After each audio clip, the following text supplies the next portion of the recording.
ദൈവത്തിന് സ്തുതി. ദൈവത്തിന് സ്തുതി. എൻ്റെ പേര് മിൻസി എന്നാണ്. ഞാൻ പാലക്കാട് വടക്കഞ്ചേരിയിൽ നിന്നാണ് വരുന്നത്. എൻ്റെ ജീവിതത്തിൽ നടന്നിട്ടുള്ള വലിയൊരു അത്ഭുതം സാക്ഷ്യം പറയാൻ വേണ്ടിയിട്ടാണ് ഞാൻ വരുന്നത്. ഞാൻ പഠിച്ചതൊക്കെ മലയാളം മീഡിയം സ്കൂളിലാണ്. എനിക്ക് ഇംഗ്ലീഷ് എന്ന് പറഞ്ഞു കഴിഞ്ഞാൽ വളരെ പേടിയുള്ളതും അതിനോടൊപ്പം തന്നെ എനിക്ക് ഭയങ്കര മറവിയുള്ളൊരു സബ്ജക്റ്റാണ് ഇംഗ്ലീഷ്. ഞാൻ എത്രയൊക്കെ പഠിച്ചിട്ട് പോയിട്ട് ഞാൻ എഴുതി കഴിഞ്ഞാലും ഒരിക്കലും ഞാൻ പാസ്സാവുന്ന കാര്യം വളരെ ബുദ്ധിമുട്ടുള്ളൊരു കാര്യമായിരുന്നു. അങ്ങനെ ഇരിക്കുമ്പോൾ എൻ്റെ ചേട്ടായി UK സ്റ്റുഡൻറ്റ് വിസയ്ക്ക് പോകുന്നത്. അതിനു മുമ്പ് തന്നെ എനിക്ക് പുറത്തേക്ക് പോകണമെന്ന്, അവിടെ പോയിട്ട് ജോലി ചെയ്യണം എന്നൊക്കെ എനിക്ക് ഭയങ്കര ആഗ്രഹമായിരുന്നു. പക്ഷേ എനിക്ക് അതെങ്ങനെ സാധിക്കും എന്നുള്ള കാര്യമൊന്നും എനിക്കറിയത്തില്ല. ഇംഗ്ലീഷ് എനിക്ക് ഭയങ്കര ബുദ്ധിമുട്ടായതുകൊണ്ട് ഞാൻ പല കോഴ്സിനും ഞാൻ ചേരും. ഞാനത് പകുതിക്ക് വെച്ചിട്ട് എനിക്ക് നിർത്തിയിട്ട് വരേണ്ട ഒരു സാഹചര്യം ഉണ്ടാകും. അങ്ങനെ എൻ്റെ വർഷങ്ങളൊക്കെ ഒത്തിരി പോകാൻ വേണ്ടി തുടങ്ങി. അന്നേരം എനിക്ക് അതിയായ ആഗ്രഹം ഉണ്ടായിരുന്നു, എനിക്ക് പുറത്തേക്ക് പോകണം എന്നൊരു ആഗ്രഹം ഉണ്ടായിരുന്നു. അതെങ്ങനെയാണ് എന്നൊന്നും എനിക്ക് അറിയത്തില്ല. ഞാൻ പഠിച്ചത് BA മലയാളമാണ്. ഞാൻ തുടർന്ന് എടുത്തിരിക്കുന്നത് MA മലയാളമാണ്. അങ്ങനെ ഇരിക്കുമ്പോഴാണ് ചേട്ടായി സ്റ്റുഡൻറ്റ് വിസയിൽ UK പോകുന്നത്. അപ്പോൾ ചേട്ടൻ എപ്പോഴും പറയായിരുന്നു, നിന്നെ ഞാൻ അങ്ങോട്ടേക്ക് കൊണ്ടുപോകും, നീ പേടിക്കണ്ടെന്ന് പറയായിരുന്നു. പക്ഷേ എനിക്കറിയാതിരുന്നു അതൊരിക്കലും പോസിബിളായിട്ടുള്ളൊരു കാര്യമല്ല. കാരണം എന്താ വെച്ച് കഴിഞ്ഞാൽ ഞാൻ എടുത്ത് പഠിച്ചിരിക്കുന്ന വിഷയം MA മലയാളമാണ്. അപ്പം ഞാൻ എപ്പോഴും ചോദിക്കും, അതെങ്ങനെ സാധിക്കണേ, അവിടെ പോയിട്ട് ഞാൻ എന്ത് ജോലി ചെയ്യും എന്നൊക്കെ ഞാൻ ചോദിക്കുമായിരുന്നു. അങ്ങനെ ഇരിക്കുമ്പോൾ എന്നോട് ചേട്ടായും മമ്മിയും പറഞ്ഞു, എന്നോട് IELTS എക്സാം എഴുതാൻ വേണ്ടിയിട്ട് പറഞ്ഞു. അത് പറഞ്ഞു കഴിഞ്ഞപ്പോൾ എനിക്കത് ഒരിക്കലും എനിക്കൊരു സാധിക്കില്ലാത്തൊരു കാര്യമായിട്ടായിരുന്നു ഞാൻ കണ്ടിരുന്നത്. ഞാൻ വീട്ടിലെന്നും വഴക്കുണ്ടാക്കും, ഞാൻ ഒച്ചപ്പാടുണ്ടാക്കും, മമ്മീനോട് ദേഷ്യപ്പെടും, ചേട്ടയെ വിളിക്കുമ്പോൾ ഞാൻ ദേഷ്യപ്പെടും. ഞാൻ എൻ്റെ ജീവിതത്തിൽ ഞാൻ IELTS എഴുതത്തില്ല, അങ്ങനെ ഞാൻ പറഞ്ഞൊരാളാണ്. ചേട്ടായിക്ക് PR കിട്ടുകയാണെങ്കിൽ ചേട്ടാ എന്നെ കൊണ്ടോ, ഇല്ലെങ്കിൽ ഞാൻ ഗൾഫിക്ക് ഞാൻ എങ്ങനെയെങ്കിലും ഞാൻ പോവും, എന്നാലും ഞാൻ IELTS ഞാൻ എഴുതില്ല എന്ന് പറഞ്ഞിട്ട് ഞാൻ കരഞ്ഞ് ഞാൻ മമ്മീനോട് ഞാൻ ഒരാഴ്ചയൊക്കെ മിണ്ടാതെ ഇരുന്നിട്ടുണ്ട് ഞാൻ വീട്ടിൽ. അങ്ങനെ ഇരിക്കുന്ന സമയത്ത് ആദ്യമായിട്ട് മമ്മിയും ചേട്ടായിയുമാണ് എനിക്ക് വേണ്ടിയിട്ട്, ചേട്ടായി ഓൺലൈനിൽ ഉടമ്പടി എടുത്ത ഒരാളാണ്, കൂട്ടത്തിൽ മമ്മിയും. അങ്ങനെ ഇവർ എനിക്ക് വേണ്ടിയിട്ട് ഒരു ഉടമ്പടി എടുത്തു. ഞാൻ എൻ്റെ മനസ്സ് മാറാനും ഞാൻ IELTS എക്സാം എഴുതുവാനും വേണ്ടിയിട്ട്. ഞാൻ ആ ടൈമിൽ ഞങ്ങളുടെ വീടിൻ്റെ അടുത്തൊരു കോപ്പറേറ്റീവ് ബാങ്കിൽ ഞാൻ വർക്ക് ചെയ്യുന്നുണ്ടായിരുന്നു. ഇവർ എനിക്ക് വേണ്ടിയിട്ട് ഉടമ്പടി എടുത്ത് പ്രാർത്ഥിച്ചതോടു കൂടിയിട്ട് അതിൻ്റെ ഭാഗമായിട്ട് എനിക്ക് തന്നെ തോന്നി, എന്തുകൊണ്ട് എനിക്ക് IELTS എഴുതിക്കൂടാ, ഒരു പ്രാവശ്യം അറ്റംപ്റ്റ് ചെയ്തുകൂടാ, ട്രൈ ചെയ്യാലോ, ആരും അറിയാനൊന്നും പോകുന്നില്ല, അങ്ങനെയൊക്കെ എനിക്ക് തോന്നി. ഇവർ ഉടമ്പടി എടുത്തതിൻ്റെ ഇതായിട്ട് ഞാനങ്ങനെ എൻ്റെ ബാങ്കിൽ എൻ്റെ വർക്ക് ഞാൻ നിർത്തിയിട്ട് സ്റ്റോപ്പ് ചെയ്തിട്ട് ഞാൻ സ്പോക്കൺ ഇംഗ്ലീഷ് പോലെ സംസാരിക്കാനും മറ്റുള്ള കാര്യങ്ങൾക്കും ഞാനൊരു സാറിൻ്റെ അടുത്ത് ഞാൻ ചേർന്നു. ആ സാറിൻ്റെ അടുത്താണ് എൻ്റെ ചേട്ടായി IELTS പഠിക്കാൻ വേണ്ടിയിട്ട് ചേർന്നത്. സാറ് ഓൺലൈനിൽ ഫോൺ വഴിയാണ് നമുക്ക്, വീഡിയോ ഒന്നല്ല, കോൾ ചെയ്തിട്ട് ആ സാർ ഇംഗ്ലീഷ് നമുക്ക് പറഞ്ഞു തരും, ഗ്രാമർ പറഞ്ഞു തരും. അപ്പോൾ ചേട്ടായി ആ മനോജ് എന്ന് പറഞ്ഞിട്ട് ആ സാറിൻ്റെ അടുത്ത് എന്നെ എത്തിച്ചു. ആ സാറ് വളരെയധികം വലിയൊരു ദൈവവിശ്വാസിയാണ്. സാറ് ഡെയിലി ക്ലാസ് തുടങ്ങുന്നതിന് മുമ്പ് ബൈബിൾ വാക്യങ്ങൾ പറയും. അങ്ങനെയൊക്കെ പറഞ്ഞിട്ട് എന്നെ ഭയങ്കര ദൈവത്തിൻ്റെ കാര്യങ്ങളാണ് എപ്പോഴും സാറ് പറയുക. അങ്ങനെ എനിക്കൊരു വിശ്വാസം ഉണ്ടായി. അങ്ങനെ ഞാൻ എൻ്റെ ഇംഗ്ലീഷിലൊരു ഇമ്പ്രൂവ്മെൻറ്റ് വന്നു. അങ്ങനെ ഞാൻ മമ്മിനോട് പറഞ്ഞു, എനിക്ക് IELTS എനിക്ക് പഠിക്കണം, എനിക്ക് എവിടെയെങ്കിലും പോയിട്ട് എനിക്ക് പഠിക്കണം, എനിക്ക് IELTS പഠിക്കണം എന്ന് പറഞ്ഞു. അപ്പോൾ ഇവർക്കൊക്കെ ഭയങ്കര അത്ഭുതമായിരുന്നു. ഞാൻ എൻ്റെ ജീവിതത്തിൽ ഒരിക്കലും ഞാൻ IELTS എഴുതത്തില്ല എന്ന് പറഞ്ഞ ഒരാളായിരുന്നു. ഇവിടെ മമ്മിക്കും ചേട്ടായിക്കൊക്കെ വലിയൊരു അത്ഭുതമായിരുന്നു. അപ്പോൾ ചേട്ടായിൻ്റെ ഉടമ്പടിയിൽ പറഞ്ഞു, ഞാൻ UK വരികയാണെങ്കിൽ ചേട്ടായി എന്നെ കൊണ്ട് അവിടെ സാക്ഷ്യം പറയിപ്പിക്കാം, ഓൺലൈനിൽ സാക്ഷ്യം പറയിപ്പിക്കാമെന്ന് പറഞ്ഞിട്ട് ചേട്ടായി ഉടമ്പടി എടുത്തു. അങ്ങനെ ഞാനിവിടെ കൊച്ചിയിൽ ഞാൻ IELTS പഠിക്കാൻ വേണ്ടിയിട്ട് വന്നു. അതിനു മുമ്പ് മമ്മി ഉടമ്പടി എടുക്കണ സമയത്ത് ഞാൻ മമ്മീൻ്റെന്ന് നമ്മുടെ ഉടമ്പടിയിലുള്ള പ്രതിഷ്കരണ പ്രാർത്ഥനയും അതും ഞാൻ ഉച്ചയ്ക്ക് ഒരു 2:30 ടൈമിൽ ആ ഒരു സമയത്ത് ഞാനൊരു 2-3 ആഴ്ച ഞാൻ ചൊല്ലുമായിരുന്നു. ഞാൻ ഉടമ്പടി ഒന്നും എടുത്തിട്ടില്ല, എന്നാലും ഞാൻ ചുമ്മാ പ്രത്യക്ഷീകരണ പ്രാർത്ഥനയും അതിൻ്റെ ഒപ്പം തന്നെ ഞാൻ പ്രഭാത പ്രാർത്ഥന എല്ലാം കൂടി 2:30 ഞാൻ ചൊല്ലുമായിരുന്നു. അങ്ങനെയൊക്കെ എനിക്കൊരു വിശ്വാസം വരാൻ തുടങ്ങി. അപ്പോൾ എനിക്ക് ചെറിയ ചെറിയ കാര്യങ്ങളൊക്കെ എനിക്ക് നടക്കാൻ വേണ്ടി തുടങ്ങി. ഞാൻ എന്തെങ്കിലും ആഗ്രഹിക്കുന്നതൊക്കെ എനിക്ക് എൻ്റെ ജീവിതത്തിൽ ഒത്തിരി മാറ്റങ്ങൾ ഉണ്ടാവാൻ വേണ്ടിയിട്ട് തുടങ്ങി. അപ്പോൾ എനിക്കൊരു വിശ്വാസം വന്നു. അങ്ങനെ ഞാനിവിടെ കൊച്ചിയിലേക്ക് വന്നു. ഇപ്പോൾ കൊച്ചിയിലേക്ക് വരുന്ന സമയത്ത് ഞാൻ എൻ്റെ എല്ലാവരോടും ഞാൻ പറഞ്ഞത്, ഞാൻ IELTS പഠിക്കാൻ വരിക എന്നല്ല ഞാൻ പറഞ്ഞത്, ഞാൻ എൻ്റെ PGൻ്റെ പഠനത്തിൻ്റെ ഭാഗമായിട്ട് വരിക എന്നാണ് ഞാൻ പറഞ്ഞത്. കാരണം എന്താ പറഞ്ഞു കഴിഞ്ഞാൽ എനിക്ക് ഉറപ്പായിരുന്നു ഞാൻ IELTS എക്സാം പാസ്സാവത്തില്ല. ഞാനിവിടെ പഠിക്കാൻ വേണ്ടി വരിക എന്ന് പറഞ്ഞു കഴിഞ്ഞാൽ എല്ലാവരും എന്നെ കളിയാക്കും. കാരണം എന്താ പറഞ്ഞു കഴിഞ്ഞാൽ +2 കഴിഞ്ഞ് കഴിഞ്ഞിട്ട് ഞാനൊരു കോഴ്സിന് പോയി ചേർന്നു. അത് ഞാൻ പകുതിക്ക് വെച്ച് ഇംഗ്ലീഷുകാരനെ നിർത്തി. പിന്നെ ഒരു കോഴ്സിന് ചേർന്നു, അത് ഞാൻ ഇംഗ്ലീഷുകാരനെ നിർത്തി. മൊത്തം 3 കോഴ്സിന് ഞാൻ ചേർന്ന ഒരാളാണ്. അതൊക്കെ ഇംഗ്ലീഷുകാരനെ ഞാൻ പകുതിക്ക് വെച്ച് നിർത്തും, ഞാൻ എന്നിട്ട് വേറെ എന്തെങ്കിലും പോകും. അങ്ങനെ ചെയ്തിരുന്ന ഒരാളാണ്. അപ്പം ഞാനിവിടെ വന്നിട്ട് IELTS പഠിക്കുക എന്ന് പറഞ്ഞു കഴിഞ്ഞാൽ തീർച്ചയായിട്ടും കളിയാക്കൽ നല്ലോണം ഉണ്ടാകും. അതുകൊണ്ട് ഞാൻ ആരോടും പറഞ്ഞില്ല. PGൻ്റെ പഠനത്തിൻ്റെ ഭാഗമായിട്ട് ഞാൻ കൊച്ചി വരിക എന്നാണ് ഞാൻ എൻ്റെ വീട്ടുകാരോട് എല്ലാവരോടും ഞാൻ പറഞ്ഞത്. ഇവിടെ ഞാൻ വന്നു. ഇവിടെ വന്ന് ജോയിൻ ചെയ്ത് കഴിഞ്ഞപ്പോൾ എൻ്റെ ഫ്രണ്ട്സ് ഇവിടെയുള്ള 2 പേര് എന്നോട് പറഞ്ഞു, നമുക്ക് ഇങ്ങനെ കൃപാസനത്തിലെ കാര്യങ്ങളൊക്കെ ഇങ്ങനെ ഞങ്ങൾ ഫുഡ് കഴിച്ചുകൊണ്ടിരിക്കണതിൻ്റെ ഇടയിൽ പറഞ്ഞു. അപ്പം ഞാൻ പറഞ്ഞു, എനിക്കും ഇതേപോലെ 2-3 കുഞ്ഞു കാര്യങ്ങൾ ഉണ്ടായിട്ടുണ്ട്. പക്ഷേ എനിക്കിതുവരെ കൃപാസനത്തിൽ വരാനോ ഇവിടെ വന്നിട്ട് ഉടമ്പടി എടുക്കാനോ എനിക്ക് സാധിച്ചിട്ടില്ല എന്ന് പറഞ്ഞു. തുടർന്ന് ഞങ്ങളെല്ലാവരും കൂടി ഒരു ദിവസം ഇങ്ങോട്ടേക്ക് വരാൻ വേണ്ടിയിട്ട് പ്ലാൻ ഇട്ടു. ഞങ്ങൾ എന്നൊക്കെ വരാൻ വേണ്ടിയിട്ട് പ്ലാൻ ഇട്ടോ അന്നൊക്കെ എന്തെങ്കിലും കാരണങ്ങൾ കാരണം ഞങ്ങൾക്ക് വരാൻ വേണ്ടി പറ്റില്ല. അങ്ങനെ 3 ആഴ്ച ഒരാഴ്ച ഞങ്ങൾ തീരുമാനിക്കും ഞങ്ങൾക്ക് പറ്റത്തില്ല അങ്ങോട്ടേക്ക് വരാൻ വേണ്ടിയിട്ട്. അങ്ങനെ അവസാനം 2ഉം കൽപ്പിച്ചിട്ട് ഞങ്ങൾ വരും എന്ന് പറഞ്ഞിട്ട് ഞങ്ങൾ 3 പേര് കൂടിയിട്ട് മൊത്തം 4 പേരാണ് വരാൻ വേണ്ടി തീരുമാനം എടുത്തത്. അതിൽ 3 പേര് ഞങ്ങളിവിടെ വന്നു. ഇവിടെ വന്നിട്ട് ഞങ്ങൾ അന്നേരം എൻ്റെ മനസ്സിൽ ഉടമ്പടി എടുക്കുന്നില്ല. കാരണം എനിക്ക് ഉടമ്പടി എടുത്തു കഴിഞ്ഞാൽ രാവിലെ 5:30 എണീറ്റിട്ട് പ്രാർത്ഥനയൊന്നും നടക്കത്തില്ല. അതുകൊണ്ട് ഞാൻ ഉടമ്പടി എടുക്കത്തില്ല. പകരം ഞാനിവിടെ വരുന്നു, മാതാവിനെ കാണുന്നു, തിരിച്ചു പോകുന്നു. ഇതായിരുന്നു എൻ്റെ മനസ്സിൽ. ഇവിടെ വന്നു. അപ്പം എൻ്റെ കൂടെയുള്ളവർക്ക് 2 പേർക്കും ഉടമ്പടി എടുക്കണം, അവർക്ക് കാശ് രൂപം വേണം എന്നൊക്കെ പറയണ്ടേ. അപ്പം എനിക്ക് ഈ കാശ് രൂപത്തെക്കുറിച്ചിട്ട് എനിക്ക് ഒരു ഐഡിയ ഉണ്ടായിരുന്നില്ല. എന്താണ് കാശ് രൂപം എന്നോ അല്ലെങ്കിൽ അതിനെക്കുറിച്ചിട്ട് എനിക്കൊന്നും ഒരു ഇതും ഉണ്ടായിരുന്നില്ല. അപ്പം എൻ്റെ കൂടെ എടുക്കുന്ന ഒരു കുട്ടി പറഞ്ഞു, എടി കാശ് രൂപം ഉണ്ടെങ്കിൽ എക്സാമിന് പോയി കഴിഞ്ഞ് കഴിഞ്ഞാൽ മഹാ അത്ഭുതം നടക്കും, നമുക്ക് മാതാവ് എല്ലാം കാണിച്ചു തരുമെന്ന് പറഞ്ഞു.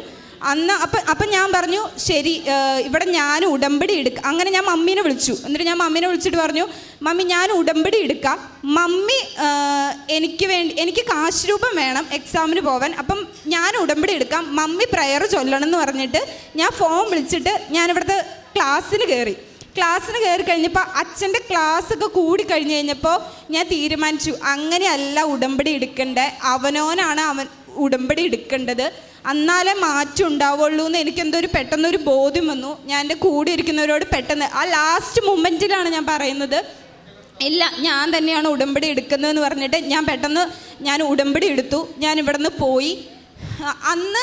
അന്ന് മുതൽ ഞാൻ ഒരു ഓർത്തഡോക്സ്, ഞാൻ ക്രിസ്ത്യാനിയാണ്, ഞാനൊരു ഓർത്തഡോക്സ് ആണ്, സഭയിൽ പെടുന്ന ഒരാളാണ്. ഞാൻ 7:30 കുർബാന തുടങ്ങിക്കഴിഞ്ഞ് കഴിഞ്ഞാൽ 8:30 പള്ളിയിൽ പോകുന്ന ഒരാളായിരുന്നു. എനിക്ക് പള്ളിയിൽ പോകാമെന്ന് അങ്ങനെ എനിക്ക് മാതാവിൽ വിശ്വാസമുള്ള ഒരാളാണ് ഞാൻ പ്രാർത്ഥിക്കും അതിനപ്പുറം എനിക്കൊന്നുമില്ല. എൻ്റെ ചേട്ടായി ഒരു ശുശ്രൂഷകനാണ്.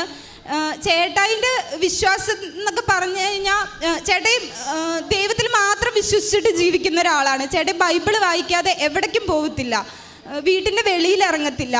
മമ്മി ആയാലും എപ്പോഴും പ്രാർത്ഥനകൾ യൂട്യൂബിലും മറ്റും എടുത്ത് കാണുന്ന ഒരാളാണ്. പപ്പയായാലും പ്രാർത്ഥിക്കും, അങ്ങനെയൊക്കെയാണ്. പക്ഷേ എന്നെ സംബന്ധിച്ച് ഞാൻ 7:30 കുർബാന തുടങ്ങിക്കഴിഞ്ഞാൽ 8:30 പള്ളിയിൽ പോകും, അല്ലെങ്കിൽ 8:45 ഞാൻ പള്ളിയിൽ പോകും. അപ്പോൾ വീട്ടിലെപ്പോഴും വഴുക്കൊക്കെ കൂടും. അപ്പം ഞാൻ ചോദിക്കും, പള്ളിയിൽ പോയാൽ പോരെ, ദൈവത്തിനോട് കാര്യം പറഞ്ഞാൽ പോരെ, പള്ളിയിൽ തന്നെ പോകണോ, എങ്ങനെയൊക്കെ ചോദിക്കുന്ന ഒരാളാണ് ഞാൻ. കുർബാന വാങ്ങിക്കത്തില്ല. അതായത് നമ്മൾ ഇങ്ങനെ വായം കൊണ്ടുള്ള നുണയൊക്കെ പറഞ്ഞിട്ട് കുർബാന വാങ്ങിച്ചു കഴിഞ്ഞാൽ അതെങ്ങനെ ശരിയാവുക എന്നാണ് എൻ്റെ ഒരു ഫിലോസഫിയിൽ ഞാൻ അങ്ങനെയായിരുന്നു ചിന്തിച്ചുകൊണ്ടിരുന്നത്. ഇവിടെ വന്ന് ഉടമ്പടി എടുത്തതിൻ്റെ ഭാഗമായിട്ട് ഞാൻ ഒരു ഞായറാഴ്ച പോലും പിന്നീട് ഒരാഴ്ച പോലും ഞാൻ പള്ളിയിൽ മുടങ്ങിയിട്ടില്ല. ഞാൻ എല്ലാ ആഴ്ചയിലും ഞാൻ പള്ളിയിൽ പോകും, കുർബാന അനുഭവിക്കും. എൻ്റെ ഓർമ്മയിൽ ഞാൻ കുമ്പസാരിച്ചത് എന്നാന്ന് എനിക്ക് അറിയത്തില്ല. ഞാൻ 2-3 വർഷങ്ങൾക്ക് മുമ്പായിരുന്നു ഞാൻ കുമ്പസാരിച്ചത്. ഞാനിവിടെ ഉടമ്പടി എടുത്തിട്ട് ഞാൻ കുമ്പസരിച്ചു. ഞാൻ ഒന്നരാഴ്ച കൂടുമ്പോൾ ഞാൻ പോയിട്ട് കുമ്പസരിച്ചു. കുർബാന തുടങ്ങുമ്പോൾ ഞാൻ പോയിട്ട് അവസാനിക്കുന്ന വരെ ഞാൻ ഇരിക്കും, കുർബാന അനുഭവിക്കും, എല്ലാം ചെയ്യും. അതേക്കൂട്ട് ഞാനിവിടെ പല ട്രോളുകൾ വഴിയാണ് ഞാനിവിടുത്തെ കൂടുതൽ കാര്യങ്ങളൊക്കെ ഞാൻ അറിഞ്ഞത്. അതുകൊണ്ട് എനിക്കിവിടുത്തെ പത്രം വിൽക്കുവാനൊക്കെ ഭയങ്കര മടിയായിരുന്നു. എന്ത് അത്ഭുതമാണെന്ന് എനിക്കറിയത്തില്ല. ഞാനിവിടുന്ന് പത്രം വാങ്ങിച്ചിട്ട് പോകുമ്പോഴും എനിക്ക് ഭയങ്കര മടി. ഞാൻ ആദ്യം വിചാരിച്ച 3 മാസത്തെ പത്രം ഒരുമിച്ച് വാങ്ങിച്ചിട്ട് പോയിട്ട് ആർക്കെങ്കിലും കൊടുക്കുക എന്നായിരുന്നു എൻ്റെ പ്ലാന്. ഞാൻ അവിടെ വാങ്ങിക്കാൻ വേണ്ടി നിൽക്കുന്ന സമയത്ത് പെട്ടെന്ന് എന്നെ കൊണ്ട് ആരോ പറയിപ്പിച്ചു ഒരു മാസത്തെ മതിയെന്ന്. അങ്ങനെ ഞാൻ 1 മാസത്തെ വാങ്ങിച്ചിട്ട് ഞാൻ പോയി. എനിക്ക് കൊടുക്കാൻ മടിയായിരുന്നു. ആൾക്കാർക്ക് കൊടുത്തു കഴിഞ്ഞാൽ ആൾക്കാർ എന്ത് വിചാരിക്കും, ഇവിടെ ട്രോളുകളൊക്കെയാണ് കൂടുതലും ഞാൻ കണ്ടിരിക്കുന്നത്. അപ്പോൾ ആൾക്കാർ എന്നെ കളിയാക്കോ അങ്ങനെയുള്ള വിചാരമായിരുന്നു. അങ്ങനെ ഞാൻ അതിനെന്നെ മാതാവ് എന്നെ ഹെൽപ്പ് ചെയ്തത് ഇവിടെ തന്നെ ഉടമ്പടി എടുത്ത വേറൊരു കുട്ടി വഴിയാണ്. അവൾ പറഞ്ഞു, നീ ഇത് നാണിക്കൊന്നും വേണ്ട, നീ കൊടുക്കുമെന്ന് പറഞ്ഞിട്ട് അവൾ എൻ്റെ കൂടെ വന്ന് ഞങ്ങൾ 2 പേരും കൂടി ഒരു പള്ളീൻ്റെ ഫ്രണ്ടിൽ നിന്നിട്ട് ഞങ്ങൾ ഉടമ്പടി പത്രം ഞങ്ങൾ കൊടുത്തു കഴിഞ്ഞിട്ട് ഞാൻ എല്ലാ ആഴ്ചയിലും ഞാൻ പള്ളിയിൽ പോകും, കുർബാന അനുഭവിക്കും, ഞാൻ കുമ്പസാരിക്കും. അങ്ങനെയൊക്കെ ആയതോടുകൂടി എൻ്റെ ജീവിതത്തിൽ ഒത്തിരി മാറ്റങ്ങൾ ഉണ്ടാവാൻ തുടങ്ങി. ഞാനിവിടെ വന്ന് ഉടമ്പടി എടുത്ത് കഴിഞ്ഞതും ഞാൻ അതുവരെ IELTS കോച്ചിങ്ങിന് പോയിട്ട് എനിക്ക് ഒട്ടും ഇമ്പ്രൂവ്മെൻറ്റ് ഉണ്ടായിരുന്നില്ല. ആ ക്ലാസ്സിലെ ഏറ്റവും മോശം കുട്ടി ഞാനായിരുന്നു. കാരണം +2 കഴിഞ്ഞിട്ട് വന്നിരിക്കുന്ന പിള്ളേരടക്കം നല്ല സ്കോർ വാങ്ങിക്കുമ്പോൾ ഞാൻ മാത്രം നിസ്സാര സ്കോർ വാങ്ങിക്കും. അപ്പോൾ അവരൊക്കെ എന്നോട് ചോദിക്കും, ചേച്ചി ഇത്രയൊക്കെ വലുതായത്, മീൻസ് ഇത്രയും വലിയൊരാൾ ഇത്ര ചെറിയൊരു സ്കോർ വാങ്ങിക്കുമ്പോൾ എല്ലാവരും എന്നെ കളിയാക്കുമായിരുന്നു. അപ്പം ഞാൻ അങ്ങനെ മമ്മീനെ വിളിക്കുമ്പോൾ മമ്മി എനിക്കൊരു വചനം പറഞ്ഞു തരുമായിരുന്നു. മറ്റേ കർത്താവിനെ നോക്കിയവർ പ്രകാശിതരായി എന്നുള്ളതും മനുഷ്യന് അസാധ്യമായത് ദൈവത്തിന് സാധ്യമാണെന്നുള്ള 2 വചനങ്ങൾ എനിക്ക് പറഞ്ഞു തന്നു. മമ്മി പറയും, നീ അത് എഴുത്, നീ വേറെ ഒന്നും ചെയ്യണ്ട, നീ അതൊരു ബുക്കിൽ എഴുതുമെന്ന് പറയും. അല്ലെങ്കിൽ നീ അതൊരു വെറുതെ ഇരിക്കുമ്പോൾ അതൊക്കെ വെറുതെ ഇങ്ങനെ പറഞ്ഞുകൊണ്ടിരിക്കാൻ പറയും. ഞാൻ അങ്ങനെ അത് വെറുതെ ഇങ്ങനെ പറഞ്ഞുകൊണ്ടേ ഇരുന്നു. പെട്ടെന്ന് എനിക്ക് തോന്നി എനിക്ക് ക്ലാസ് മാറണം, ബാച്ച് മാറണം എന്ന് എനിക്ക് തോന്നി. ഒരു തോന്നലായിരുന്നു, അത് എന്താണ് എന്നെനിക്കറിയത്തില്ല. ഒരു ദിവസം പ്രാർത്ഥന കഴിഞ്ഞു, വൈകുന്നേരത്തെ പ്രാർത്ഥന കഴിഞ്ഞപ്പോൾ എനിക്ക് തോന്നി ബാച്ച് മാറണമെന്ന്. ഞാനങ്ങനെ മോർണിംഗ് ബാച്ചിലോട്ട് ഷിഫ്റ്റ് ചെയ്തു. ഞാൻ അത് കഴിഞ്ഞിട്ട് ഞാൻ ഡേറ്റ് എടുത്തു കഴിഞ്ഞപ്പോൾ ഞാൻ ഡെയിലി ക്ലാസ്സിൽ പോകുന്നുണ്ടായിരുന്നു. മോർണിംഗ് 7:30 മുതൽ 10:30 വരെ ആയിരുന്നു എനിക്ക് ക്ലാസ്. ഞാൻ ഒരു ദിവസം പോലും മുടങ്ങാണ്ട് ഞാൻ ക്ലാസ്സിൽ പോകാൻ തുടങ്ങി. ചെറിയ ഇമ്പ്രൂവ്മെൻ്റ് ഒക്കെ വരാൻ വേണ്ടി തുടങ്ങി. അപ്പം മമ്മി പറഞ്ഞു, അത് മാതാവ് കാണിച്ചു തന്നൊരു വഴിയാണ്, നല്ല വഴിയാണ്, നീ ഇതേപോലെ തന്നെ മുന്നോട്ട് പോകുമെന്ന് പറഞ്ഞു. പെട്ടെന്ന് എനിക്കൊരു പനി വന്നു. പനി എന്ന് പറഞ്ഞു കഴിഞ്ഞാൽ എക്സാം ഡേറ്റ് എടുത്തിട്ട് കറക്റ്റ് 6 ദിവസം മുമ്പാണ് എനിക്ക് ഈ പനി വരുന്നത്. എനിക്ക് ക്ലാസ്സിൽ പോകാൻ പറ്റുന്നില്ല. എനിക്ക് ഇത് ഒരു ദിവസം നമ്മൾ പ്രാക്ടീസ് മുടങ്ങിക്കഴിഞ്ഞാൽ തന്നെ നല്ലോണം ലോ ആകും നമുക്ക് മാർക്കുകളൊക്കെ. അപ്പം ഞാൻ അടുപ്പിച്ച് ഒരു 2 ആഴ്ച ക്ലാസ്സിൽ പോയിട്ട് എനിക്ക് നല്ല ഇമ്പ്രൂവ്മെൻറ്റ് കണ്ടിട്ടാണ് ഞാൻ ഇവിടുന്ന് ഡേറ്റ് എടുത്തത്. എനിക്ക് ഉറപ്പായിരുന്നു നമുക്കൊന്ന് എഴുതി നോക്കാം, അങ്ങനെയുള്ളൊരു വിശ്വാസത്തിലായിരുന്നു ഞാൻ എടുത്തത്. പെട്ടെന്ന് എനിക്കൊരു പനി വന്നിട്ട് എനിക്ക് കിടക്കയിൽ എനിക്ക് എണീക്കാൻ പറ്റുന്നില്ല. ഞാനിവിടെ ഹോസ്റ്റലിലായിരുന്നു. തലവേദനയും കണ്ണുവേദനയും കാരണം എനിക്ക് എണീക്കാനേ പറ്റുന്നുണ്ടായിരുന്നില്ല. എന്നിട്ട് എൻ്റെ ഹോസ്റ്റലിലൊരു ചേച്ചി ഉണ്ടായിരുന്നു. ആ ചേച്ചി ഇവിടെ ഉടമ്പടി എടുത്തൊരു ചേച്ചിയാണ്. ആ ചേച്ചി എന്നെ കൊണ്ടിട്ട് ഹോസ്പിറ്റലിൽ പോയി കഴിഞ്ഞപ്പോൾ അവർ പെട്ടെന്ന് തന്നെ അത്യാഹിത വിഭാഗത്തിൽ കയറ്റിയിട്ട് എനിക്ക് ട്രിപ്പൊക്കെ ഇട്ടു. അത് കഴിഞ്ഞിട്ട് എന്ത് ചെയ്തിട്ടും എൻ്റെ തലവേദന മാറുന്നില്ല, കണ്ണുവേദനയും തലവേദനയും എന്ത് ചെയ്തിട്ടും മാറുന്നില്ല. അപ്പോൾ അവർ പറഞ്ഞു ചെക്കപ്പ് ചെയ്യണമെന്ന് പറഞ്ഞു. ചെക്കപ്പ് ചെയ്ത് കൊടുത്തു കഴിഞ്ഞപ്പോൾ ഡോക്ടർ എന്നെ നോക്കിയിട്ട് പറഞ്ഞു, ഡെങ്കു ആവാനാണ് ചാൻസ്. അങ്ങനെയാണെങ്കിൽ മോൾ ഹോസ്റ്റലിൽ പോയിട്ട് നാളെ രാവിലെ മോൾ തിരിച്ചു വരണം. അങ്ങനെ 8 ദിവസം ഇവിടെ ട്രിപ്പ് ഇടേണ്ടതായിട്ട് വരും.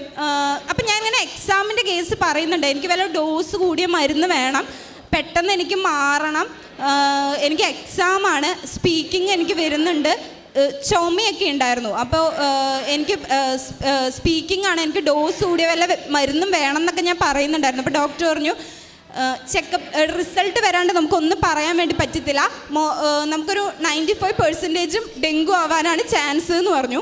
ഞാൻ മമ്മീനെ വിളിച്ചിട്ട് ഞാൻ പറഞ്ഞു, മമ്മി ഇങ്ങനെയാണ് പറയുന്നത് എന്ന് പറഞ്ഞു. മമ്മി പിറ്റേ ദിവസം രാവിലെ അവിടെ നിന്ന് ബാഗൊക്കെ പാക്ക് ചെയ്ത് ഡ്രസ്സൊക്കെ എടുത്തിട്ട് ഇങ്ങോട്ടേക്ക് വന്നു. വരുന്ന വഴിക്ക് മമ്മി മാതാവിനോട് പ്രാർത്ഥിച്ചു, എൻ്റെ മോൾക്ക് ഡെങ്കു പോയിട്ട് ഒരു വൈറൽ ഫീവർ പോലും ആവരുത്, ഒരു സാധാ പനിയാന്ന് ഡോക്ടർ പറയണം എന്ന് പറഞ്ഞു. അത്ഭുതം എന്ന് പറയട്ടെ, ഡെങ്കു ആന്ന് പറഞ്ഞ അതേ ഡോക്ടർ എന്നോട് പറഞ്ഞത് ഇതൊരു സാധാ പനിയാ, ഇതൊന്നും കാര്യമാക്കാല്ലോ, ഇത് ഒരു ദിവസം മരുന്ന് കഴിച്ചാൽ മാറാവുന്ന കേസുള്ളൂ എന്ന് പറഞ്ഞു. ഞങ്ങൾക്ക് ഭയങ്കര അത്ഭുതമായിരുന്നു. ഞാൻ ഹോസ്റ്റലിൽ നിന്ന് ഇറങ്ങുമ്പോൾ ഞാൻ തൈലം പുരട്ടിയിട്ടാണ് ഞാൻ ഇറങ്ങിയത്. എല്ലാ ദിവസവും ഞാൻ ഭയങ്കര തലവേദന എടുത്തിട്ട് ഞാൻ കരയുമ്പോൾ ഇവിടെ ഉടമ്പടി എടുത്തൊരു ചേച്ചിയുണ്ട്. ആ ചേച്ചി എനിക്ക് ഡെയിലി വൈകുന്നേരം കിടക്കണതിന് മുമ്പ് തൈലം പുരട്ടി തരും, നീ കരയണ്ട നിനക്ക് മാറും എന്ന് പറയും. അപ്പോൾ എൻ്റെ പരീക്ഷണങ്ങൾ കണ്ടിട്ട് എനിക്ക് ഭയങ്കര ടെൻഷനായിരുന്നു. ഞാനിരുന്ന് കരയുമ്പോൾ എന്നോട് പറയും, നീ മര്യാദയ്ക്ക് പഠിച്ചിട്ട് നീ പരീക്ഷ എഴുതുകയാണെങ്കിൽ അത് നിൻ്റെ പ്രയത്നമാണെന്നേ നീ കരുതത്തുള്ളൂ, അല്ല നീ ഇങ്ങനെ എന്താ പറയുക, നിനക്ക് ഇങ്ങനെ ഓരോ പരീക്ഷണങ്ങൾ തന്ന് നിനക്ക് പഠിക്കാണ്ടാണ് നീ ഈ എക്സാം എഴുതുന്നതെങ്കിൽ അതാ മാതാവിൻ്റെ അനുഗ്രഹമാണ്, അനുഗ്രഹത്തിന് വേണ്ടിയിട്ടാണ്, നീ ടെൻഷൻ അടിക്കണ്ടെന്ന് പറഞ്ഞിട്ട് എന്നെ ചേച്ചി ഇങ്ങനെ എപ്പോഴും മോട്ടിവേറ്റ് ചെയ്തുകൊണ്ടിരിക്കും. എനിക്കത് ഭയങ്കര ഒരു അത്ഭുതം പോലെയായിരുന്നു. എന്തൊരു ഭയങ്കര ഒരു എനർജി പോലെയായിരുന്നു. അത് കഴിഞ്ഞിട്ട് ഡോക്ടർ പറഞ്ഞു ഇതൊരു സാധാ പനിയാണെന്ന് പറഞ്ഞു. എന്നിട്ട് ഞാൻ ഹോസ്റ്റലിലോട്ട് ഞാൻ തിരിച്ചു വന്നു കഴിഞ്ഞാൽ എനിക്ക് ഭയങ്കര ക്ഷീണമായിരുന്നു. എനിക്ക് കിടക്കേന്ന് എനിക്ക് എണീക്കാൻ പറ്റുന്നുണ്ടായിരുന്നില്ല. എണീറ്റിട്ട് ഇങ്ങനെ 2 മിനിറ്റ് ഇരിക്കുമ്പോഴേക്കും തല കറങ്ങുമായിരുന്നു. ഞാൻ പിന്നെയും കിടക്കും.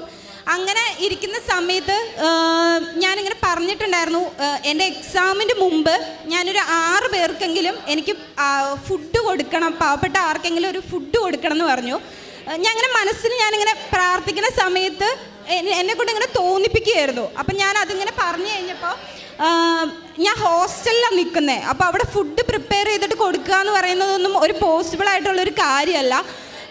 അപ്പം എൻ്റെ കൂടെയുള്ളൊരു ചേച്ചി, ആ മാതാവ് എപ്പോഴും എന്നെ ഹെൽപ്പിന് വേണ്ടിയിട്ട് വിട്ടുകൊണ്ടിരുന്നത് ഇവിടെ ഉടമ്പടി എടുത്തിട്ടുള്ള ഒരാൾക്കാരെയായിരുന്നു. അതെനിക്ക് എടുത്തു പറയേണ്ട ഒരു കാര്യമാണ്. എപ്പോഴും എനിക്ക് ഇവിടുന്ന് ഹെൽപ്പിന് എന്നെ ആൾക്കാരെ വിടുന്നത് ഇവിടെ ഉടമ്പടി എടുത്തിട്ടുള്ള ആൾക്കാരെയായിരുന്നു.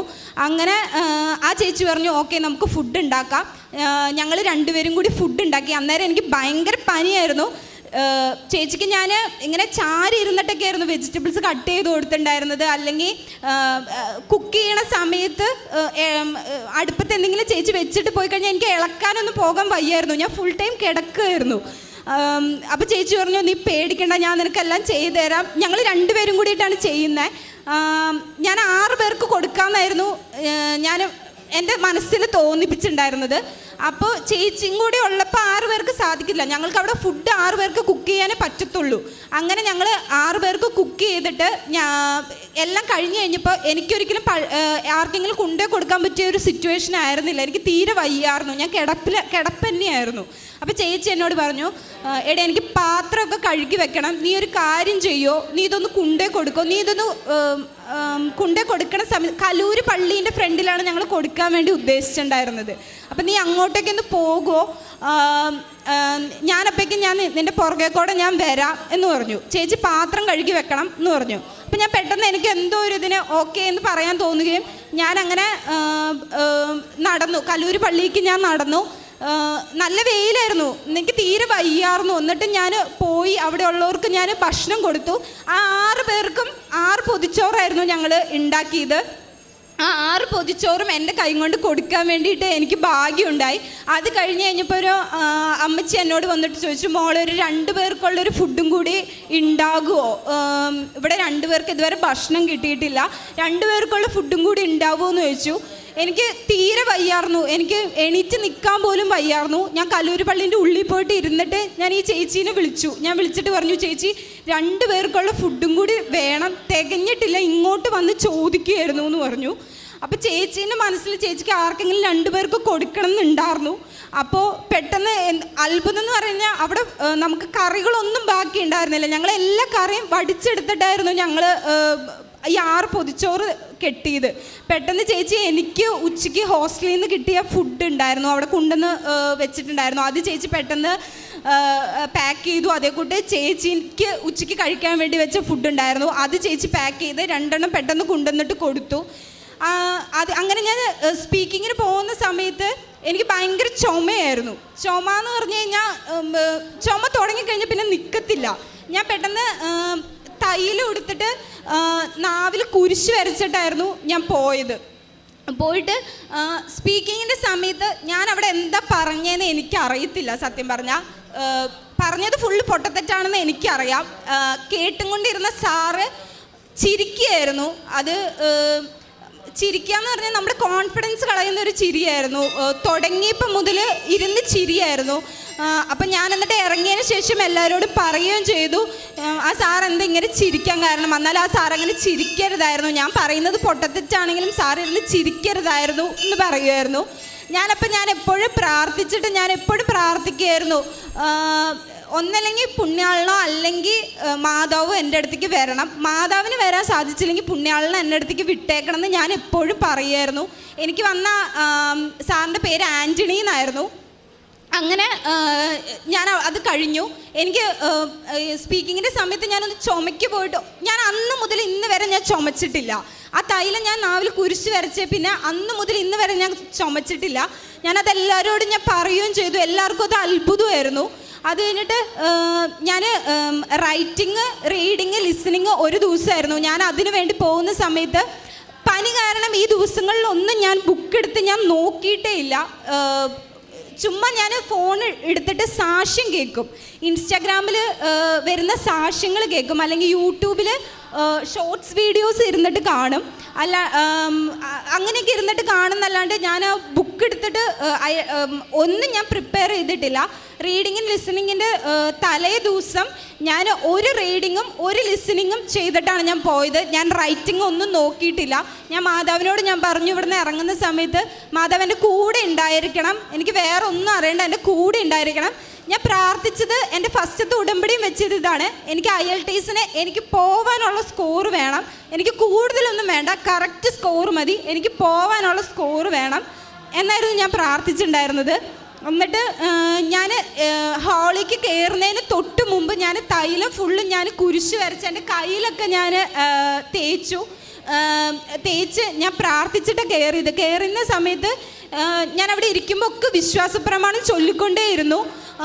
അതേക്കൂട്ട് മമ്മി പറഞ്ഞു തന്ന 2 വചനങ്ങൾ ഞാനിങ്ങനെ പറഞ്ഞുകൊണ്ടേയിരുന്നു. ഓരോ മൊഡ്യൂൾസ് കഴിയുമ്പോഴും നമുക്ക് സമയം കിട്ടും, ഒരു 5 മിനിറ്റൊക്കെ കിട്ടുന്ന സമയത്ത് ഞാനൊരു വിശ്വാസപ്രമാണം ഈ 2 തിരുവചനങ്ങൾ ഞാനിങ്ങനെ പറഞ്ഞുകൊണ്ടേയിരിക്കും.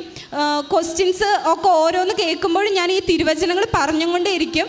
ഞാൻ ആദ്യമായിട്ടാണ് റൈറ്റിങ്ങിന് എക്സ്ട്രാ ഒരു പേപ്പർ വാങ്ങിച്ചിട്ട് ഞാൻ എഴുതുന്നത്. അങ്ങനെ ഞാൻ എൻ്റെ എല്ലാം കഴിഞ്ഞു. ഞാൻ വരുമ്പോഴൊക്കെ വീട്ടിൽ വന്നു കഴിഞ്ഞിട്ടൊക്കെ മമ്മി എന്നോട് പറയുമായിരുന്നു, നിനക്കത് കിട്ടും, നിനക്കത് കിട്ടാൻ വേണ്ടിയിട്ടാണ്, നിനക്കത് കിട്ടും എന്ന് എപ്പോഴും പറയുമായിരുന്നു. അതേക്കൂട്ട് എല്ലാവരും എന്നോട്, ഫ്രണ്ട്സൊക്കെ പറയും എന്നോട്, നീ ഉടമ്പടി എടുത്തതാണ്, എനിക്ക് വിശ്വാസം ഉണ്ടായിരുന്നില്ല കിട്ടുമെന്നുള്ളത്. അപ്പോൾ എൻ്റെ ഫ്രണ്ട്സ് എല്ലാവരും എന്നോട് പറയുമായിരുന്നു, നീ ഉടമ്പടി എടുത്തതാ, അത് നിനക്ക് കിട്ടും എന്നുള്ളത്. അപ്പോൾ എനിക്ക് ഭയങ്കര ഒരു വിശ്വാസമായിരുന്നു. റിസൾട്ട് വന്നു. ഞാൻ ആദ്യമായിട്ട് IELTS ഫസ്റ്റ് ടൈമാണ് എഴുതുന്നത്. എനിക്ക് പോകാനുള്ള സ്കോർ കിട്ടി. ഇത് മാത്രമല്ല, ഇവർ എനിക്ക് വേണ്ടിയിട്ട് ഉടമ്പടി എടുത്ത് പ്രാർത്ഥിക്കുന്ന സമയത്ത് ഞാൻ ഈ പ്രത്യക്ഷീകരണ പ്രാർത്ഥന എടുത്തിട്ട് ഞാൻ അന്ന് ഉടമ്പടി എടുത്തിട്ടില്ല. അന്ന് ഞാൻ പ്രാർത്ഥിക്കുന്ന സമയത്ത് എനിക്ക് പോകാൻ സാധിക്കണേ എന്ന് പറയുമായിരുന്നു. അന്ന് UK കെയർ ഹോമിലൊരു ആള് എൻ്റെ ചേട്ടായിനോട്, അവർക്ക് സ്വന്തമായിട്ട് കെയർ ഹോം ഉള്ളതാണ്, അവർ എൻ്റെ ചേട്ടായിനോട് ഇങ്ങോട്ടേക്ക് വന്നിട്ട് ചോദിച്ചു, അനീത്തി എന്താ ചെയ്യുന്നത് എന്നെല്ലാം ചോദിച്ചു. അനീത്തിക്ക് ഇങ്ങോട്ടേക്ക് വരാൻ താല്പര്യമുണ്ടോ, അവൾക്ക് വരാൻ താല്പര്യമുണ്ടെങ്കിൽ അവളോട് IELTS എക്സാം എഴുതുമെന്ന് പറഞ്ഞിട്ടുണ്ടായിരുന്നു. അവരിങ്ങോട്ടേക്ക് വന്നിട്ടാണ് പറഞ്ഞത്, നമ്മൾ അങ്ങോട്ടേക്ക് ചോദിക്കുകയൊന്നും ചെയ്തിട്ടില്ല. അങ്ങനെയാണ് ഈ IELTS ഞാൻ പഠിക്കുന്ന സമയത്തൊക്കെ എനിക്ക് 3 മാസത്തിനുള്ളിൽ പോകാൻ സാധിക്കണം എന്ന് പറഞ്ഞിട്ടായിരുന്നു ഞാൻ പ്രാർത്ഥിച്ചിട്ടുണ്ടായിരുന്നത്. ഈ സമയത്തൊക്കെ അവരിങ്ങോട്ടേക്ക്, ചേട്ടായിട്ട് അങ്ങോട്ടേക്ക് ഒരു തവണ പോലും ചോദിക്കേണ്ടതായിട്ട് വന്നിട്ടില്ല. അവരിങ്ങോട്ടേക്ക് അച്ചായൻ്റെ ഭാര്യ ആയാലും അതെ, ഇങ്ങോട്ടേക്ക് വന്നിട്ട് ചോദിക്കുമായിരുന്നു, അവളെ IELTS എക്സാം എഴുതിയോ, സ്കോർ എന്തോരം ഉണ്ട്, അല്ലെങ്കിൽ അങ്ങനെയുള്ള കാര്യങ്ങളൊക്കെ ചേട്ടായിനോട് ഇങ്ങോട്ടേക്ക് വന്നിട്ടായിരുന്നു ചോദിച്ചും കൊണ്ടിരുന്നത്. അങ്ങനെ എൻ്റെ ഞാനിങ്ങനെ മാർക്ക് വേണമെന്ന് പറഞ്ഞിട്ട് എനിക്ക് കറക്റ്റ് മാർക്ക് മതി എന്ന് പറഞ്ഞിട്ട് ഞാൻ പ്രാർത്ഥിച്ചത്.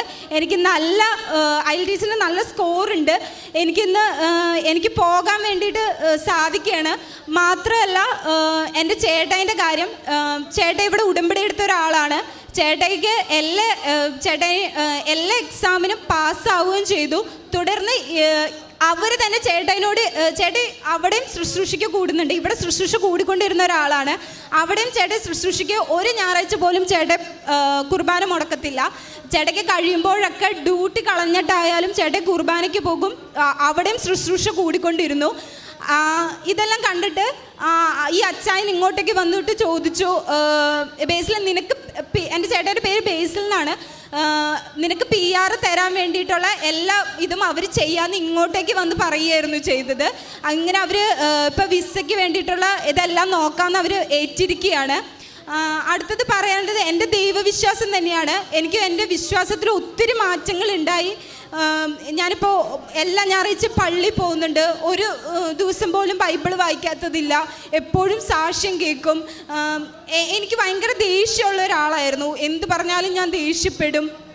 എൻ്റെ സ്വഭാവത്തിൽ തന്നെ ഒത്തിരി മാറ്റങ്ങൾ ഉണ്ടായി, കുറച്ചും കൂടി വിനയം എന്നിലുണ്ടായി. എപ്പോഴും ഞാൻ മമ്മീനോട് വഴക്ക് കൂടിക്കൊണ്ടിരുന്ന ഒരാളായിരുന്നു, അതെല്ലാം മാറി. ഒത്തിരി വീട്ടിൽ സന്തോഷവും സമാധാനവും എപ്പോഴും നിലനിൽക്കാനിടയായി. തൈലം വെച്ചിട്ട് എപ്പോഴും കുരിശ് വരച്ചിട്ട് പ്രാർത്ഥിക്കും. ഒത്തിരി മാറ്റം ഉണ്ടായില്ല. ഏറ്റവും വലിയൊരു മാറ്റമാണ് എൻ്റെ പപ്പയ്ക്ക് ഉണ്ടായത്.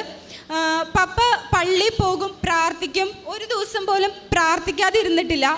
ദൈവത്തിൽ ഭയങ്കര വിശ്വാസമാണ്.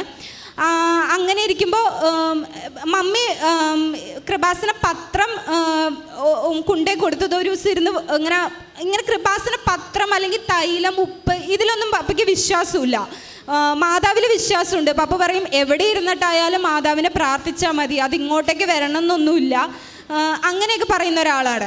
അപ്പം മമ്മി ഒരു ദിവസം വീട്ടിലിരുന്ന് കൃപാസന പത്രം വായിക്കുന്ന സമയത്ത് പപ്പ പറഞ്ഞു, ഇനി നീ ഇതിവിടെ എടുത്ത് വായിക്കുന്ന കണ്ടു കഴിഞ്ഞ് കഴിഞ്ഞാൽ ഞാനിത് ചുരുട്ടിക്കൂട്ടി കളയും എന്ന് പറഞ്ഞ ഒരാളാണ്. അപ്പം മമ്മി പപ്പ പണിക്ക് പോകുന്ന സമയത്ത് വീട്ടിൽ ആരും ഇല്ലാത്തപ്പോഴായിരുന്നു മമ്മി എടുത്ത് വായിക്കുക. അത് കഴിഞ്ഞിട്ട് പപ്പ വരുമ്പോൾ അത് കൺമുമ്പിൽ വെക്കത്തില്ല, അത് എടുത്ത് മടക്കിയിട്ട് വേറെ എവിടെയെങ്കിലും ഷെൽഫിലോ പപ്പ കാണാണ്ട് എവിടെയെങ്കിലും എടുത്ത് വെച്ച് വായിക്കുന്ന ഒരാളായിരുന്നു മമ്മി. അത്ഭുതം എന്ന് പറയട്ടെ, ഇന്നലെ എൻ്റെ പപ്പ പണിക്ക് പോയോടത്തൊരു കടയിൽ, ടൗണിൽ ഒരു കൃപാസന പത്രം ഒരു കടേൻ്റെ ഫ്രണ്ടിൽ നിലത്തിട്ടേക്കുമായിരുന്നു. പപ്പ അത് എടുത്തിട്ട് വന്നു ഇന്നലെ വീട്ടിലേക്ക് എടുത്തിട്ട് വന്നിട്ട് പറഞ്ഞത്, മമ്മീനോട് പറഞ്ഞത്, എടുത്തിട്ട് വന്നിട്ട് കൈ കൊണ്ട് തന്നു, വേറെ ഒന്നും പറഞ്ഞില്ല. ഇന്നലെ കിടക്കാൻ സമയത്ത് മമ്മീനോട് പറഞ്ഞത്, അതിങ്ങനൊരു കടേൻ്റെ ഫ്രണ്ടിൽ കിടക്കണതായിട്ട് ഞാൻ കണ്ടു, അതാരും ചവിട്ടാതെ ഇരിക്കാൻ വേണ്ടിയിട്ടാണ് ഞാൻ എടുത്തിട്ട് വന്നേ, ചവിട്ടിയിട്ട് അത് വെറുതെ ചവിട്ടി കളയണ്ടല്ലോ എന്ന് വെച്ചിട്ടാണ് ഞാൻ എടുത്തിട്ട് വന്നേന്ന് പറഞ്ഞിട്ട് എൻ്റെ പപ്പയ്ക്ക് ഇപ്പോൾ അത്രയധികം വിശ്വാസമായി മാതാവിൽ. അതേക്കൂട്ട് ഞാൻ എപ്പോഴും പറയായിരുന്നു, എൻ്റെ റിസൾട്ട് 23-ാം തീയതി ആയിരുന്നു വന്നത്. അപ്പം ഞാൻ ഇവിടെ ഫസ്റ്റ് എക്സാം ഡേറ്റ് ഞാൻ ബുക്ക് ചെയ്തപ്പോൾ ഞാൻ പറഞ്ഞിട്ടുണ്ടായിരുന്നു ഇവിടെ മാതാവിനെ വന്നിട്ട്, എനിക്ക് ടെൻഷൻ വരുമ്പോൾ ഒക്കെ ഞാൻ ഇങ്ങോട്ടേക്ക് ഓടി വരുമായിരുന്നു. അപ്പോൾ ഞാൻ ഇങ്ങോട്ടേക്ക് വരുന്ന സമയത്ത് ഞാൻ പറഞ്ഞു, 23-ാം തീയതി റിസൾട്ട് വരും, 26-ാം തീയതി ഞാനിവിടെ വന്ന് സാക്ഷ്യം പറയൂ അമ്മേ, അതിനുള്ള ഭാഗ്യം നീ എനിക്ക് ഉണ്ടാക്കി തരണം. ഇത്രയും ഞാൻ പ്രാർത്ഥിച്ചിട്ടുണ്ടായിരുന്നുള്ളൂ. 23-ാം തീയതി റിസൾട്ട് വരും, 26-ാം തീയതി ഞാൻ ഇവിടെ വന്ന് സാക്ഷ്യം പറയും. പാസ്സാക്കുന്നോ അല്ലെങ്കിൽ വേറെ കാര്യങ്ങളൊന്നും ഞാൻ പറഞ്ഞിട്ടുണ്ടായിരുന്നില്ല. 26-ാം തീയതി 23-ാം തീയതി റിസൾട്ട് വന്നു, ഫസ്റ്റ് അറ്റംപ്റ്റിൽ പാസ്സായി. 26-ാം തീയതി പപ്പ വേളാങ്കണ്ണി പോകാൻ വേണ്ടിയിട്ട് പ്ലാൻ ചെയ്തു. എന്ത് ചെയ്തിട്ടും ടിക്കറ്റ് കിട്ടത്തില്ല. നേരത്തെ മുതൽ ബുക്ക് ചെയ്യാൻ വേണ്ടി നോക്കുന്നതാണ്. പപ്പ നോക്കുന്ന ഡേറ്റ് 26-ാം തീയതിയാണ്, അല്ലെങ്കിൽ ആ ഒരു സമയത്തോട് അടുപ്പിച്ചിട്ടുള്ള ദിവസങ്ങളിലാണ് ട്രെയിൻ ബുക്ക് ചെയ്യാൻ നോക്കുന്നത്. ട്രെയിൻ ബുക്ക് ചെയ്യാൻ സാധിക്കുന്നില്ല. ബസ് ടിക്കറ്റ് നോക്കി, അതിന് പറ്റുന്നില്ല. അപ്പം ഞാൻ മമ്മീനോട് പറഞ്ഞു, മമ്മി ഞാനിവിടെ 26-ാം തീയതി വന്നിട്ട് സാക്ഷ്യം പറയാമെന്ന് ഞാൻ പറഞ്ഞിട്ടുണ്ട് എന്ന് പറഞ്ഞു. അപ്പോൾ പപ്പ പറഞ്ഞു, പിന്നെ അത് എവിടെയായാലും പറഞ്ഞാൽ മതി, അതും മാതാവാ ഇതും മാതാവാ, നീ മാതാവിൻ്റെ അടുത്ത് പോയിട്ട് പറഞ്ഞാൽ മതി, അങ്ങനെയൊന്നും ഇല്ലയെന്ന് പറഞ്ഞു. തുടർന്ന് ഞങ്ങൾ അത് കഴിഞ്ഞിട്ട് പിന്നെ ടിക്കറ്റ് ബുക്ക് ചെയ്യാൻ നോക്കി, ബസ് ടിക്കറ്റ് നോക്കി, ട്രാവലർ വിളിച്ചിട്ട് 12 പേര് കൂടിയിട്ട് പോകാൻ വേണ്ടിയിട്ട് നോക്കി, എന്ത് ചെയ്തിട്ടും നടക്കുന്നില്ല. ലാസ്റ്റ് മനസ്സിലായി ഇതാണ് സംഗതി, ഇവിടെ മാതാവിനോട് വരാമെന്ന് പറഞ്ഞിട്ടുണ്ട്, സാക്ഷ്യം പറയാമെന്ന് പറഞ്ഞിട്ടുണ്ട്, മാതാവ് അതിനുള്ള വഴി ഒരുക്കിയേക്കുന്നതാണെന്ന് മനസ്സിലായി. മമ്മി പറഞ്ഞു, ഞാനും മമ്മിയും കൂടിയിട്ടായിരുന്നു, മമ്മി പറഞ്ഞു നീ വേറൊരു ദിവസം 26-ാം തീയതി കഴിഞ്ഞിട്ട് അത് കഴിഞ്ഞിട്ടുള്ള അടുത്ത മാസത്തെ നീ നോക്കിയാൽ മതി, ഈ ഒരു മാസം നീ നോക്കണ്ടെന്ന് പറഞ്ഞു. ഞങ്ങൾ അടുത്ത മാസത്തേക്ക് ടിക്കറ്റ് ചുമ്മാ ഒരു ഡേറ്റ് പറഞ്ഞു. ഞങ്ങൾക്ക് ആ ഡേറ്റിൽ ഞങ്ങൾക്ക് ടിക്കറ്റ് ബുക്ക് ചെയ്യാൻ വേണ്ടിയിട്ട് സാധിച്ചു. ഇതെല്ലാം ദൈവത്തിൻ്റെ ഒരു മാതാവിൻ്റെ ഒരു അനുഗ്രഹമായിട്ടാണ് ഞാൻ കരുതുന്നത്. ചേട്ടായിക്കായാലും പഠനത്തിൽ ഒത്തിരി ഇമ്പ്രൂവ്മെൻ്റ് ഉണ്ടായി, ലൈഫിൽ ഒത്തിരി മാറ്റങ്ങളുണ്ടായി, വിസയ്ക്കൊക്കെ ആയാലും കിട്ടി. പലപ്പോഴും രോഗസൗഖ്യം തൈലം വെച്ചിട്ട് പ്രാർത്ഥിക്കുന്നത് വഴി രോഗസൗഖ്യങ്ങളുണ്ടായി. ദൈവത്തിനോട് ഞാൻ കൂടുതൽ അടുത്തു. ഒട്ടും ഞാനൊരു ദൈവവിശ്വാസിയാണോ എന്ന് ചോദിച്ചാൽ ആണ്, അല്ലേന്ന് വെച്ചാൽ അല്ല, അങ്ങനത്തെ ഒരാളായിരുന്നു ഞാൻ. ഇപ്പം ഞാൻ ദൈവത്തിൽ അടിയുറച്ച് വിശ്വസിക്കുന്നു. എപ്പോഴും ഞാൻ പള്ളിയിൽ പോകാൻ വേണ്ടി തുടങ്ങി. വിനയം എന്താണെന്ന് ഞാൻ പഠിച്ചു. എല്ലാം അമ്മ മാതാവിൻ്റെ അനുഗ്രഹമായിട്ട് ഞാൻ കരുതുന്നു.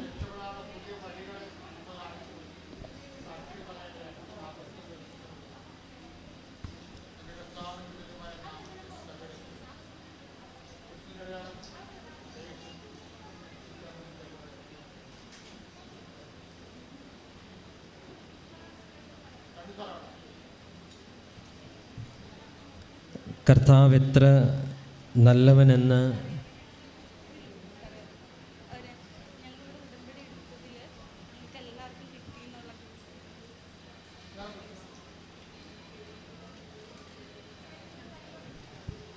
ഒരു കാര്യം പറയാൻ വിട്ടുപോയത് എന്താണെന്ന് വെച്ച് കഴിഞ്ഞാൽ, ഞങ്ങളിവിടെ ഉടമ്പടി എടുത്തതിൽ ഞങ്ങൾക്ക് എല്ലാവർക്കും IELTS പാസ്സായി എന്നുള്ളൊരു വിവരമാണ് ഞങ്ങൾക്ക് പറയാനുള്ളത്.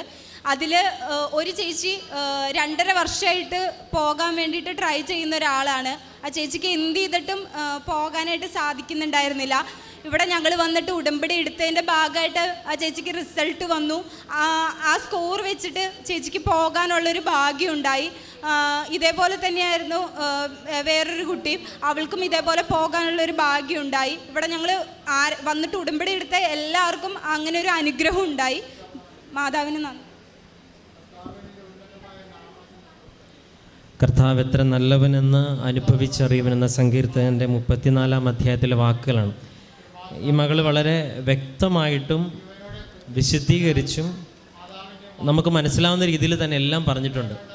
ഈ മകളുടെ ഈ സാക്ഷ്യത്തെ ഒരു വിശ്വാസത്തിൻ്റെ ഒരു യാത്രയായിട്ടാണ് എനിക്കും തോന്നുന്നത്. കാരണം സാധാരണ ഒരു യൗവനത്തിൽ അല്ലെങ്കിൽ പഠിക്കുന്ന ഒരു യുവതിക്ക് അല്ലെങ്കിൽ ഒരു യുവാവിന് കടന്നു പോകുന്ന സാഹചര്യങ്ങളിലൂടെ കടന്നു പോകുന്നത്. ആദ്യം ഇതിലുണ്ടാകുന്നൊരു സംശയം.